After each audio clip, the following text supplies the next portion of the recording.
Halo adik-adik, apa kabarnya hari ini? Semoga kabarnya dalam keadaan sehat walafiat. Jumpa lagi dalam program Belajar Bareng eldoclass.com.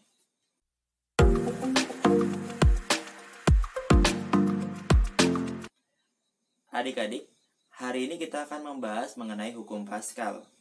Sebelum membahas mengenai hukum Pascal, saya ingin bertanya terlebih dahulu. Adik-adik, pernahkah kamu melihat mobil yang dicuci di tempat pencucian kendaraan?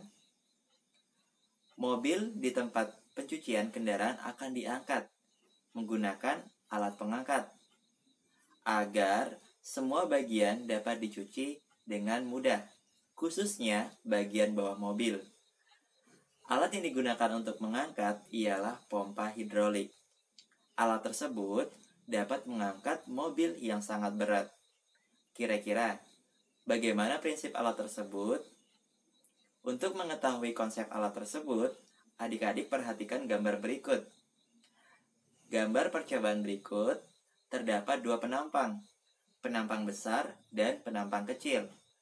Ketika salah satu penampang ditekan, maka salah satu penampang akan naik. Adik-adik, percobaan tersebut menunjukkan bahwa tekanan yang diberikan pada zat cair dalam ruang tertutup akan diteruskan ke segala arah dengan sama besar. Hal tersebut merupakan bunyi dari hukum Pascal. Hukum Pascal dinyatakan oleh Blaise Pascal. Untuk memahami lebih jauh tentang penerapan hukum Pascal pada pompa hidrolik, adik-adik coba perhatikan gambar berikut. Terdapat dua penampang, yaitu penampang A1 dan penampang A2.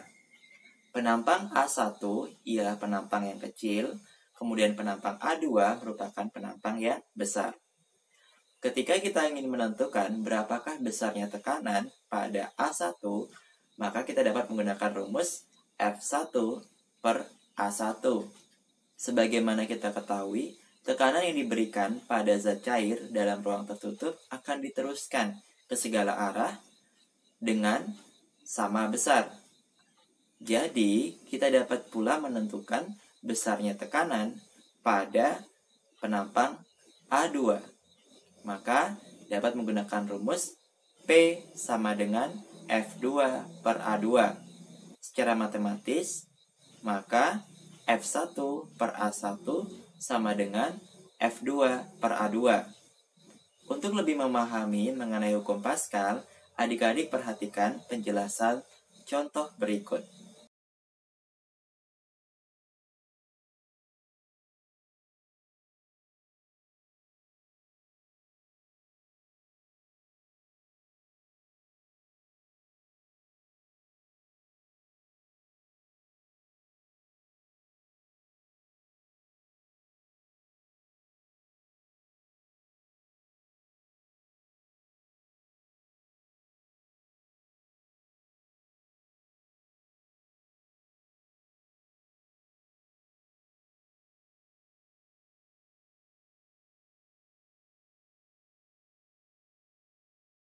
Berdasarkan soal tersebut, kita dapat memperoleh beberapa informasi.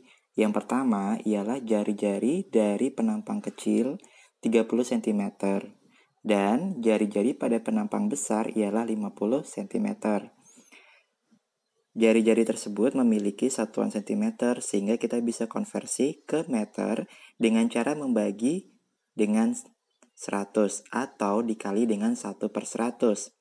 Selain jari-jari juga terdapat informasi yaitu gaya pada penampang kecil. Besarnya gaya ialah 50 Newton. Pertanyaan yang ditanyakan pada soal tersebut ialah gaya pada penampang besar atau penampang kedua. Untuk menjawab soal ini, adik-adik harus tahu terlebih dahulu rumus dari luas lingkaran, yaitu pi r kuadrat.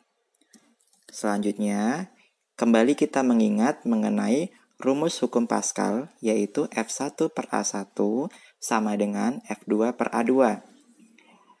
Kita masukkan angka yang diketahui, yaitu F1 50 Newton per pi dikali jari-jari pangkat 2 sama dengan F2 per Pi dikali 0,5 meter kuadrat. Kemudian kita kali silang dari ruas kanan dan ruas kiri, sehingga diperoleh 50 dikali dengan Pi dikali 0,5, kemudian F2 dikali Pi dikali 0,3 kuadrat.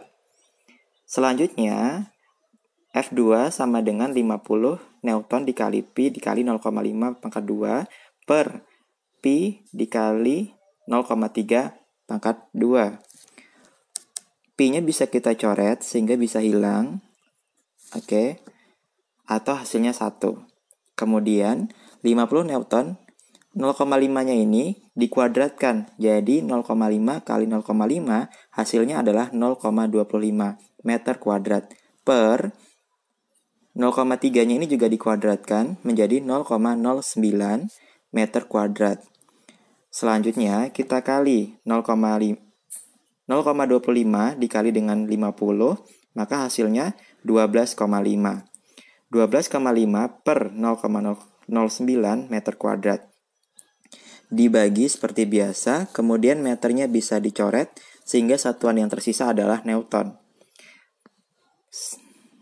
Jadi, besarnya gaya angkat pada penampang besar ialah 138,8 Newton. Cukup sekian penjelasan mengenai contoh soal pada materi hukum Pascal. Demikianlah penjelasan mengenai hukum Pascal. Sampai bertemu kembali pada materi berikutnya dalam session belajar bareng Eldo Class. See you!